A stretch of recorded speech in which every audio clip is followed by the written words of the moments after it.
Did you see the number of rate cuts that the market's forecasting this year now? 5, 4, Four. 4. It was 3, now it's 4. I saw earlier today, which is great. They say September is going to be the first cut. The Fed is signaling to it. I think this is actually going to cause marketing to become more expensive and competitive over the next, call it, few years. We're going to start seeing more of an influx because money is just going to become cheaper. You know what? I asked ChatGPT today. I was like, hey, so whenever the Fed pivots, which is what they're doing right now, where they're cutting rates instead of raising them. So this is a pivot. How in the last 50 years, what percent of the time do we go into recession when the Fed pivots? And it said 80% of the time. So 80% of the time, by the way, that's like having pocket aces in Texas Hold'em. You have 80% chance of winning, right? So that's pretty damn high. That is high. Yeah. And when they call a recession, keep in mind that it's already happened. They call a recession after it's happened. Mm-hmm. The data is in. They don't call a recession right when it's happening. No. And with all the revising that they're doing with the jobs numbers, and also they're revising. I think they revised some other stuff in terms of like revenues. I forgot what it was, but I know they revised something else. So I don't know what this is. I'm not an economist. I'm not telling anyone I'm right or wrong because I probably am wrong. But whatever you want to call it, it already feels like we've been in a recession for a few years. 2 years, at least. Yeah. It feels like that. I'm not saying it is, but it feels like it. You've actually lived through some recessions when you were working. Yes. And compared to the other ones. This one's in many cases worse, but I'm also have a bigger corporation. Yeah, so it's more painful. It's more painful. Yeah. When you're bigger, when things grow, it's much more impactful because even if it's the same percentage, the money is a lot more. But when things go down, even if it's a small percentage, it's a much more meaningful number. I read something recently. It was basically, I'm paraphrasing here, but basically, when you go from like a boom to bust cycle, it hurts a lot, right? Which is kind of what we've been through the last couple of years. Yeah. But when you go from bust to boom, that's when it's the best. But when it's just like you're riding the high on the boom, it's not good, right? Which is what we experienced in like 2020, 2021. Like that's when things get out of control. Amazing feelings. Yeah, but like it feels like it's out of control, right? I just wanted to keep going. I was really happy. It was like a drug. It was a drug. Yeah. Best drug I've ever experienced. But I kind of like this where it feels like there's a chance we're going to go into like a boom economy. And this is where you push through. This is when you make the big investments right now. It is. And I'm not like You're going to say funny enough. Yeah, I was. I'm trying to stop saying that because I say it too much. You're spot on that one. I've never really done drugs. Eric can attest to that one. No, you haven't. I'm a prude from that aspect. But I am addicted to business and money and growth. He's addicted to winning in business. I'm really addicted to it. It's my biggest drug. And I have to say, the highs just feel really good. Yeah. But when things get really bad, it just hurts so bad because I double down. That's the best time to do it. Yeah. And the reason being is everything's cheaper. Dude, we're different. I'm like a masochist. I like the pain. When things are bad, that's when I'm the most active. No, that is when I'm the most active. Yeah. But it hurts the most. Yeah. Because the business isn't doing as well and I'm spending the most and reinvesting. Yeah. So it's costing me all my profits plus more and it just hurts. But don't you feel like when it hurts the most, that's the part of the journey where like you come to really appreciate it at the end? It's the painful moments. Like you don't want to experience it again, but it's like that's where you grew the most, No, I don't enjoy it. Yes, I do like how entrepreneurship is an up and down roller coaster. Yeah. It makes it more like addicting for me, right? It's a drug. Dude, if you want all the time, would that be fun?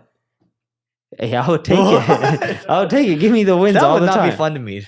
That would be boring. I would like it. I would feel like I'm on top of the world. Well, we're also wired very differently. Like one day, maybe guys will go through our personality test if you want us to do that. But remember, intrinsically motivational. That's me, 99%. You're 1% on that.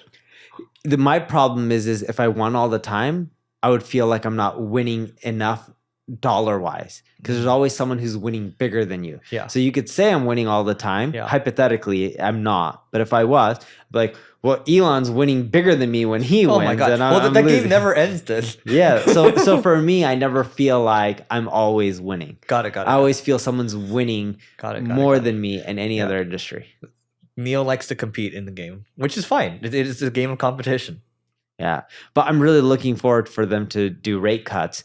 And I do believe acquisitions will become harder for people to do just because when rates go down, prices go up. I got to take a minute to tell you about the Agency Owners Association. This is a peer group for agency owners. Think YPO or EO, but for agency owners. And I just wanted to read you a couple of testimonials. So this first one comes from Carrie, and we asked her, what do you like most about the group? She said, having a group of people to discuss and bounce ideas. The leads are great too. Yes, we share leads in this group as well. This one from Alian, he says, the ability to really post whatever I want and need, and the group responds. Great experienced members, getting a lot of insights from conversations with other members, getting a lot of value from sessions from Eric, getting advice from others as well. And so if you want to grow your agency faster and you want a peer group to do so, just go to marketingschool.io/agency. This is a group that both Neil and I created. And our hope here is to create a vibrant community of agency owners and do a lot more with it in the future. So again, marketingschool.io/agency, and we'll see you inside. Dude, I mean, we talked this morning, and I've been listening to a couple of these, just listening to a couple of things. Like people talk about the SBA loans, right? In America, you can get up to like $5 million to buy a company. The rules before were you can't, if you buy a company, the founder, you can't have the founder stay, right? They can't roll over any equity. Now you can do that. They can roll over like 5%, 10%, something like that. They've gotten a little more flexible with the payment terms. So those of you looking to acquire, that's the thing. I'm not going to say I'm an expert with SBA loans, but I just found it interesting listening to these pods. Dude, the SBA loans is a gold mine. I wish I can get SBA loans. Yeah. Neil's too big for it now. But I never tried a SBA loan. We should have when we were smaller. I think it's an amazing way to grow. And whatever country you're in, they all have different versions of it. Canada has some really cool programs. Yeah. I don't know about places like India or anything like that. And why wouldn't they want to back someone that's kind of been there, done that in the space and wants to buy another company? It's good for job creation. Yes. Yeah. Keep in mind, though, if you try to default on an SBA loan, you are on the hook. And it's a good thing because it forces you to figure out how you can move heaven and earth to make it happen. If there are no incentive, like you're going to lose everything, then why not just keep doing it and just bankrupting everything on your way to something that's hopefully successful? Dude, for sure. His CEO slept with his wife. Here's what he learned about B2B SaaS. So I'm going to pull this up over here. This is from Ethan Evans. And by the way, this guy is let's back up. So this guy, is he an entrepreneur? Yeah. And his wife worked at a company or his company? No, I think so. This guy worked at Amazon. So he's one of the Amazon guys who were trying to potentially have him like come coach us or teach us like some of his ways, right? So he put this post on Twitter saying, my CEO slept with my wife. He like seduced my wife or something, and then I got fired or whatever. And then this is a lesson in pushing back. This is a lesson I learned from pushing back on an executive when I disagreed with him, blah, blah, blah. And so it was like a story about him losing his wife and then him getting divorced and like everything falling apart, but then he tied it back to management. And then everyone in the Twitter comments, and the post has since been deleted, it got millions of reach, right? And everyone in the comments, they're just like, dude, you still have time to delete this right now. And then one girl was like, dude, some things are better just not being said for reach. Like not all reach is worth it, right? And then it compounds to millions and millions of views. And then a lady responds, she's like, hi, wife here. It wasn't that the CEO seduced me. It's I seduced the CEO because you kept talking about him all the time. And I decided I had to meet him for myself. And then I decided to get with him. I don't know if that was the satire or not, but that post got like quadruple the views, like 9 million views or so, right? So the point of saying this is like, this guy posted it to LinkedIn, he posted it to Twitter, he posted it to everything, right?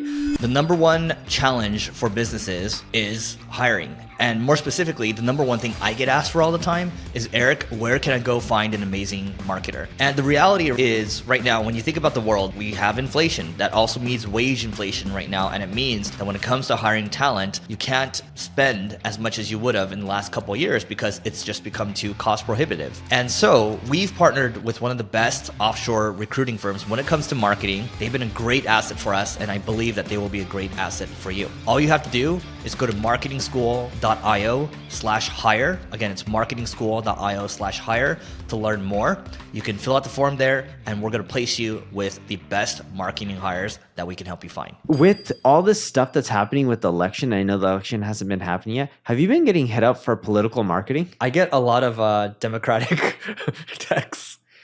Dude, I get... Oh, you mean for services, yes. Yeah, but speaking of the Democratic task, I've been getting a lot of texts for Democrats and Republicans. And I've just been getting so pissed because it's clogging up my phone. Like, no joke, the other day I got more than 20 texts. Wow. And probably 7 or 8 phone calls. Wow. And I said right away on the phone to the Democrats, I'm not a Democrat. Stop texting me. I don't live in your state anymore, because it was for Nevada. They go, okay. Republican text. I'm not a Republican. Don't text me. I'm not in your state anymore. And then eventually it stopped. I still get some texts, some calls. I'm like, please remove me. And I would just say the opposite of whatever they are in hopes that they would just stop. And it eventually did stop. And, dude, the government really does need to follow privacy, or these people must not be following privacy laws, because I didn't opt into any of this stuff and they're just blasting me. But going back to political marketing, we've been getting hit up a lot for people trying to get us to market politicians or their agenda. Eric and I were at an event yesterday, and we won't talk about it too much, but they're talking about how they're trying to raise money and it's costing them $10 a vote. Think about how much some of these PACs are making or raising. $10 a vote? That's not bad. Some of them are doing it for $30 a vote, and they're more inefficient. That's a lot of money people are spending on sales and marketing when it comes to political campaigns. There's like an arm and a leg. You can make a massive agency from this, or a career out of it. And people just think, oh, well, the presidential elections are over. Well, no, it's not just presidential elections. There's bills and laws that pass, each and every single year on state levels or city. I don't know how it works. I'm not politically savvy one bit.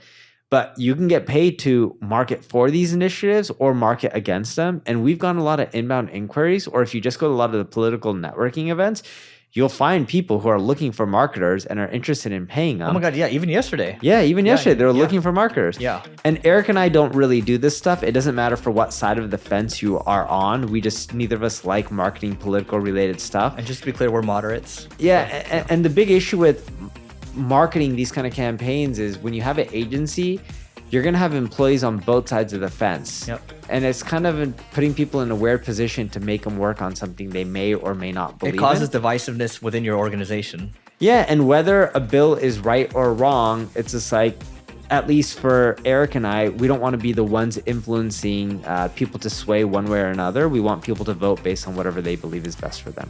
Please don't forget to rate, review, subscribe. Go to marketingschool.io/agency to join the Agency Accelerator, Agency Owners Association. All right, talk to you later. Bye.